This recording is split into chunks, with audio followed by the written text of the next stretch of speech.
اعوذ باللہ من الشیطان الرجیم، بسم اللہ الرحمن الرحیم۔ نسو ایک عورت نما آدمی تھا، باریک آواز، بغیر داڑھی اور نازک اندمام مرد۔ وہ اپنی ظاہری شکل و صورت سے فائدہ اٹھاتے ہوئے زنانہ حمام میں عورتوں کا مساج کرتا اور میل اتارتا تھا۔ کوئی بھی اس کی حقیقت نہیں جانتا تھا، سبھی اسے عورت سمجھتے تھے۔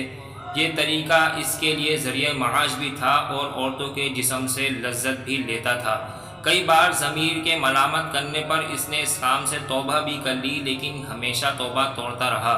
ایک دن بادشاہ کی بیٹی حمام گئی۔ حمام اور مساج کرنے کے بعد پتہ چلا کہ اس کا گرا بہا گور موتی یا ہیرا کھو گیا ہے۔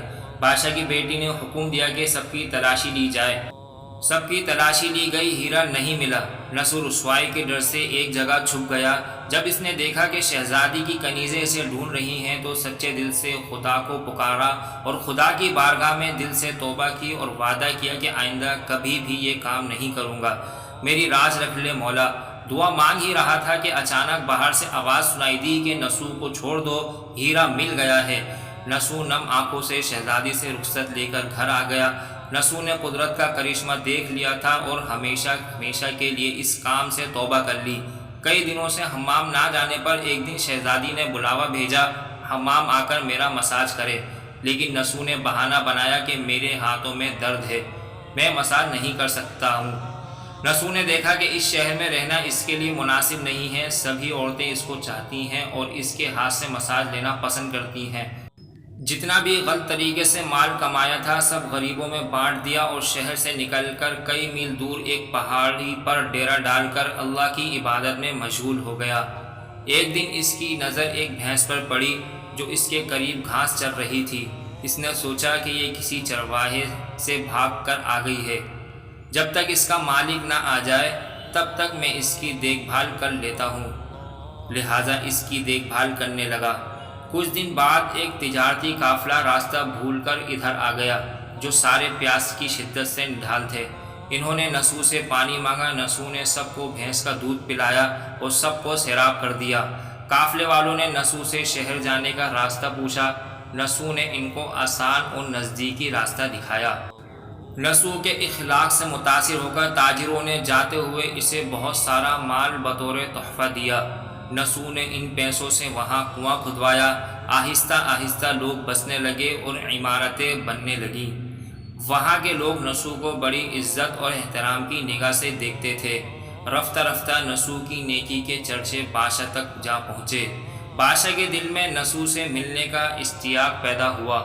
اس نے نسو کو پیغام بھیجا کہ بادشاہ آپ سے ملنا چاہتے ہیں، مہربانی کر کے دربار تشریف لے آئیں۔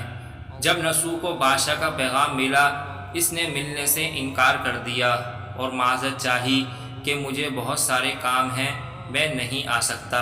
بادشاہ کو بہت تعجب ہوا مگر اس بے نیازی کو دیکھ کر ملنے کی طلب اور بڑھ گئی۔ بادشاہ نے کہا کہ اگر نسو نہیں آ سکتے تو ہم خود اس کے پاس جائیں گے۔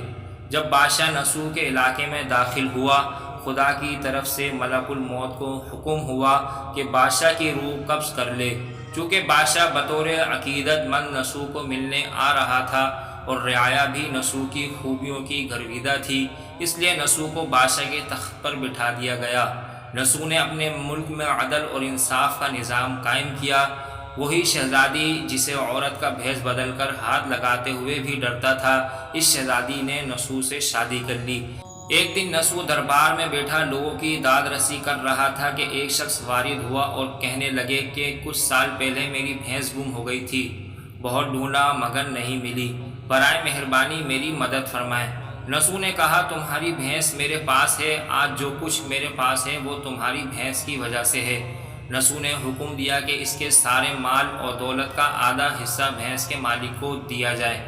وہ شخص خدا کے حکم سے کہنے لگا، اے نسو جان لو، نہ میں انسان ہوں اور نہ ہی وہ جانور بھینس ہے، بلکہ ہم دو فرشتے ہیں، تمہارے امتحان کے لیے آئے تھے۔ یہ سارا مال اور دولت تمہارے سچے دل سے توبہ کرنے کا نتیجہ ہے، یہ سب کچھ تمہیں مبارک ہو۔ وہ دونوں فرشتے نظروں سے غائب ہو گئے۔ اسی وجہ سے سچے دل سے توبہ کرنے کو توبہ نصوح کہتے ہیں۔ تاریخ کی کتب میں نسو کو بنی اسرائیل کے ایک بڑے عابد کی حیثیت سے لکھا گیا ہے۔ کتاب مثنوی معنوی دفتر پنجم انوار المجالس صفحہ نمبر 432۔ سبق: نسو رزق کمانے کے لیے اللہ کا ناپسندیدہ کام کیا کرتا تھا۔ جب وہ کام اللہ کے خوف کی وجہ سے چھوڑا تو اللہ نے رزق کے اسباب پیدا کیے اور بادشاہت تک عطا کر دی۔ حرام طریقے سے لذت حاصل کرنا چھوڑا تو اللہ نے نکاح میں وہی شہزادی دے دی۔ اللہ تعالیٰ سب کو توبہ کرنے اور تادم مرگ اس توبہ پر قائم رہنے کی توفیق عطا فرمائے۔ آمین ثم آمین۔ عین القرآن ٹی وی۔ مزید اسلامی ویڈیوز کے لیے آپ ہمارے چینل کو سبسکرائب کریں۔ شکریہ۔